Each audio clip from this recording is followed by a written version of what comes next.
The physicist Richard Feynman once noted that the first principle is that you must not fool yourself, and you are the easiest person to fool.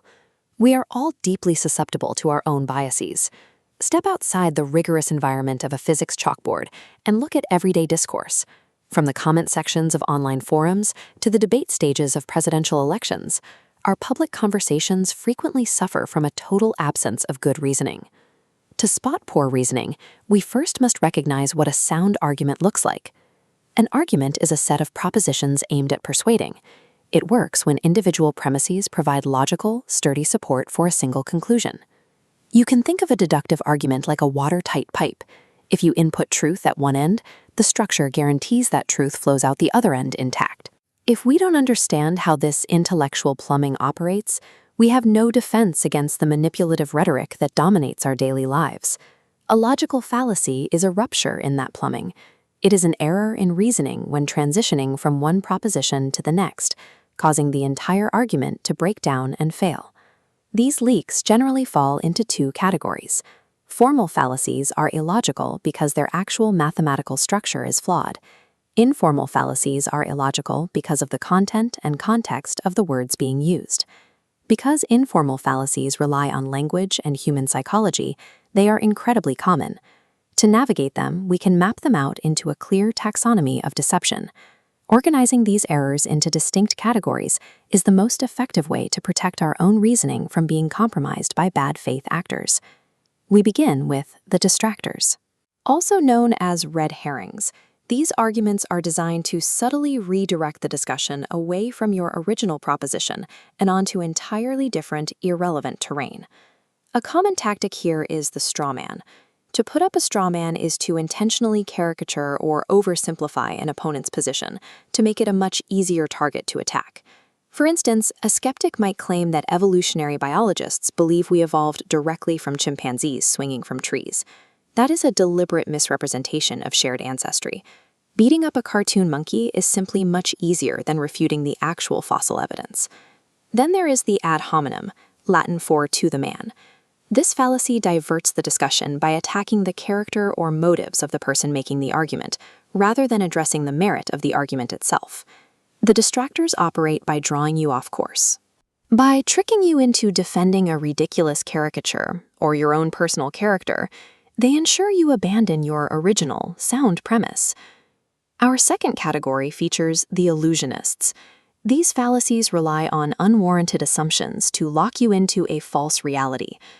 Consider a parable often told by the early 20th century physicist Ernest Rutherford. A man returns a parrot to a pet store, repeatedly complaining that it won't speak.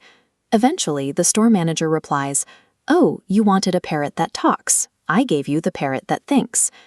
The joke illustrates the false dilemma. This fallacy assumes that everything in the scope of a discussion must belong to a strictly limited set of two categories. Either the bird talks or it thinks. By ignoring third and fourth options, like a bird that does both or neither, it forces a false choice. Illusionists also invent artificial links between events, a trap known as not a cause for a cause. In science, this is known as confusing correlation with causation. If someone claims that a recent earthquake occurred because their village disobeyed the king, they are assuming a cause where absolutely no evidence exists. Without a scientific control, linking a geological event to a social action is pure fiction.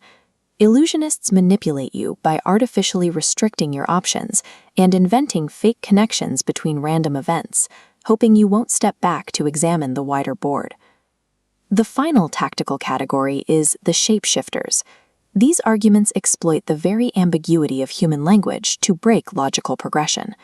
Equivocation is when the meaning of a word is changed mid-argument to support an ill-founded conclusion. Someone might ask how you can oppose religious faith when you take leaps of faith every day by making investments or trusting friends. The word shifts from meaning a spiritual belief to a willingness to undertake financial risk. Then there is the no true Scotsman fallacy. When presented with evidence that directly challenges a general claim, the shapeshifter dodges the evidence by arbitrarily redefining the criteria for group membership. If someone claims that programmers have no social skills, and you point out that your friend John is a programmer who is incredibly outgoing, they might respond, Yes, but John isn't a true programmer. Honest, productive debate relies on shared definitions.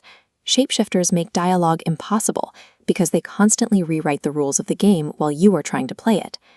As the cognitive scientist Marvin Minsky pointed out, ordinary common sense is difficult to explain in terms of logical principles alone. Logic actually does not generate new truths. Instead, it acts as a structural stress test. It is a tool that allows us to evaluate existing chains of thought to see if they hold together.